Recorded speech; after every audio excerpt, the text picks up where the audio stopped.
coucou la team. C'est parti pour les questions qui suis-je partie 2 et ce sera la dernière partie. Vous avez été nombreux à me poser des questions, j'ai dû prendre forcément les premières et du coup j'en ai 1, 2, 3, 4, 5, 6, 7, 8. J'en ai 8. On va essayer de faire un peu plus court que dans la partie 1. En tout cas, je vous remercie beaucoup pour les messages que vous m'avez envoyés en privé suite à cette vidéo. Donc, ces questions-là, elles sont un petit peu plus personnelles, mais c'est quand même un peu axé sur le Thermomix, certaines. Mais c'était vraiment les 8 premières que j'ai prises. Et je me suis dit des fois, mais pourquoi vous posez cette question?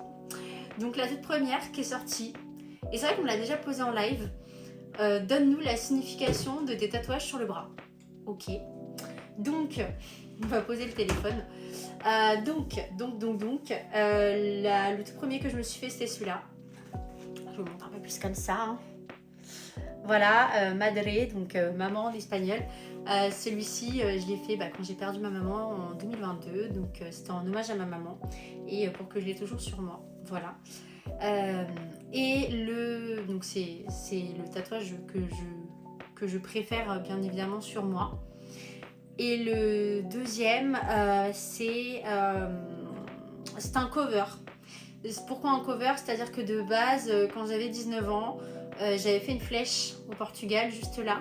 Et en fait, elle s'effaçait avec le temps. Et c'était un petit peu la signification de toujours aller de l'avant, de jamais relâcher. Enfin, le symbolisme un petit peu de la flèche. Hein. Je vous laisserai regarder sur Internet. Et du coup, j'en avais un peu marre, ça devenait moche. Donc, j'ai fait un cover. Donc là, c'est un peu plus foncé. Mais bon, ça se voit très rarement. Ça se voit pas beaucoup. Et du coup, j'ai fait les fleurs préférées de ma mamie. Voilà, les pivoines. Voilà. Donc, voilà. C'est les significations, en tout cas, de mes 2 tatouages. Alors, la deuxième question. Montre-nous bébé Letty. Oula, alors pour ceux qui ne connaissent pas bébé Letty, elle miaule de temps en temps en live. Elle a 8 ans. Et là, elle est en train de manger. Je sais pas si elle va venir. Bébé? Tiens. Ok, vous allez voir bébé Letty. Tu viens, Moka? Oh, regarde!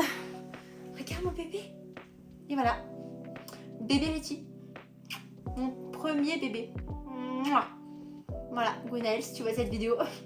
Bébé Letty est là. Hop là! Voilà, tu peux retourner manger après m'avoir mis des poils partout. Désolée de t'avoir dérangé. Hop! Donc voilà, ça c'est bébé Letty que j'ai récupéré en 2020 quand elle avait 3 ans et demi. Parce qu'elle ne s'entendait plus avec sa sœur et du coup ils ont dû séparer les deux et moi j'ai récupéré bébé Letty, j'ai été touchée par l'histoire et pour rien au monde, c'est un bonheur au quotidien. Voilà. Elle parle beaucoup, c'est pour ça que vous l'entendez en live. Team salé ou sucré? Team sucré. Hein. Mon copain est plus team salé, moi c'est sucré. J'ai jamais essayé d'ailleurs le No Sugar Challenge. Je me vois pas. Après, bon, j'essaie de faire attention quand même. Hein, je grignote pas dans la télé. C'est pour ça qu'on n'achète jamais de gâteaux et que je fais tout maison. Parce que s'il y a une boîte dans le placard qui traîne, il suffit que j'ai un moment où ça va pas, ou voilà, nous les filles et les hormones des fois, voilà, je mange. Donc en fait, c'est hors de question. Donc il n'y a pas de gâteau dans les placards. TM6 ou TM7? Oh! TM6 ou TM7? Alors, le TM6 c'était mon tout premier Thermomix. Donc autant vous dire que voilà, c'est mon premier bébé, ça restera mon premier bébé Thermomix. Mais en termes de... Comment dire? Le TM7 est beaucoup plus simple. Il est là, hein, vous voyez. Il est beaucoup plus simple d'utilisation et il est beaucoup plus fluide. Et il est beaucoup plus moderne et le fait... déjà, il y a plein d'autres nouvelles fonctionnalités. Hein, je vous ferai des vidéos là-dessus. Mais le fait qu'on a l'impression vraiment de naviguer, c'est super rapide, c'est super agréable en fait de travailler avec le TM7, que mon cœur balance quand même plus vers le TM7, je vous avoue. En termes de fonctionnalité, de nouveauté, le côté moderne, puis il est vraiment beaucoup plus rapide. Et ça, franchement, j'adore. Tu nous as parlé un jour en live, c'est une réponse vraiment, on m'a posé cette question comme ça. Hein. Tu nous as parlé un jour en live de ton souci cervical. Je vois qu'il y en a qui écoutent beaucoup ce que je dis. Quand on parlait de la poignée ergonomique du bol, il t'est arrivé quoi? Parce que ceux qui n'ont pas entendu, c'est vrai que généralement, je vous dis toujours, on prend le bol comme ceci. On prend pas comme ça, mais on prend surtout comme ceci. Voilà, pour pas se faire mal au cervical. Et c'est vrai que je vous avais donné mon exemple à moi et que j'avais dit voilà, tous ceux qui ont des problèmes de dos, de cervical, j'ai mis de l'eau dedans, hein, c'est pour ça qu'il paraît lourd. Je vous conseille de le prendre comme ça, c'est une poignée ergonomique. Pourquoi et du coup, moi qu'est-ce qui m'est arrivé? Alors du coup, moi je suis Robocop. J'ai une cicatrice ici, bon, elle se voit pas trop là. J'ai été opérée 2 fois d'une double hernie cervicale. J'ai eu un accident de voiture. Oui, j'en ai eu un, mais c'était pas pour ça. J'ai eu un accident de scooter quand j'avais 19 ans. Et on a glissé sur une plaque de verglas à 30 km/h. Donc vraiment, faites attention parce que rien que 30 km/h, ça peut engendrer des séquelles. J'ai eu beaucoup de chance. J'ai fait le coup du lapin et j'ai été mal soignée à l'époque. Et du coup, j'ai dû voir un neurochirurgien. Et en gros, j'ai subi je sais plus comment ça s'appelle, une cervicotomie. Et en gros, en C4, C5, C6, peut-être C7, non, ça s'arrête à C6 ou non, C7, j'ai 2 prothèses en titane qui sont dans ma colonne et qui me remplacent 2 disques vertébraux. Voilà.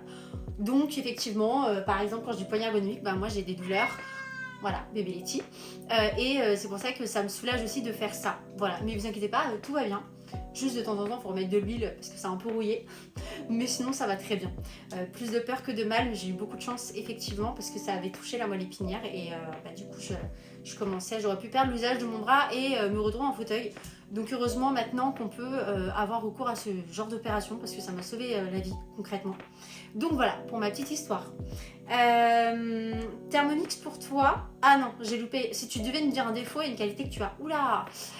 Ok, alors un défaut, impatiente. Vraiment, impatiente. C'est horrible. Je veux tout de suite.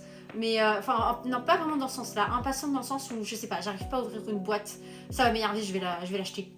Mon copain, il va revenir, il va faire... Puis il va l'ouvrir à ma place. Voilà. Vraiment dans ce sens-là, j'ai pas du tout la patience.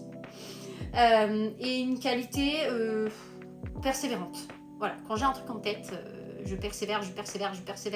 Même s'il faut grimper plein de montagnes avant d'arriver au sommet, voilà, je lâche rien. Thermomix pour toi est égal à...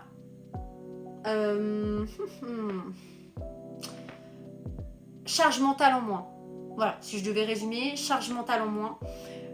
Parce que concrètement, vous arrêtez en fait de vous dire qu'est-ce qu'on mange ce soir, on arrête de rester en fait derrière pour surveiller, on a le temps de faire plein de choses en même temps pendant que c'est lui qui fait tout seul. Donc franchement, je trouve que c'est une charge mentale en moins au quotidien parce que qu'est-ce qu'on en a... Enfin, c'est horrible.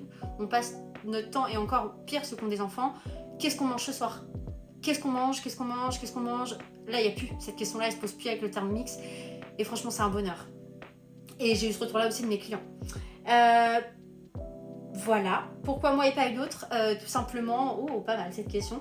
Tout simplement, moi, je ne vais pas vous dire moi et pas une autre. Parce que je sais ce que je vaux sans prétention. Et il y a des très bonnes conseillères et conseillers. Hein, je ne suis pas la meilleure de France. Mais en tout cas, le suivi client, pour moi, c'est primordial. Et mes clients, c'est mes loulous. Et en fait, je me souviens de chacun et de chacune de mes clients. Et j'en ai à peu près 400 partout en France métropolitaine. Et c'est primordial. Pour moi, j'essaie de faire en sorte que vous l'utilisiez autant et aussi bien que moi je l'utilise. Et à partir de là, je me dis que j'ai fait mon job. Donc, si vous cherchez vraiment une conseillère qui adore son métier autant, qui adore, je dirais plutôt dans l'autre sens, qui adore ses clients autant qu'elle adore son métier, dans ce cas-là, vous êtes tombé au bon endroit. Voilà. Donc, j'espère que cette partie 2, qui sera la dernière, vous aura fait plaisir. J'ai répondu à des questions. 8 questions. Merci pour ceux qui m'en ont posé. Je vous répondrai du coup en story, enfin en message privé. Puis je vous dis à bientôt pour de nouvelles aventures.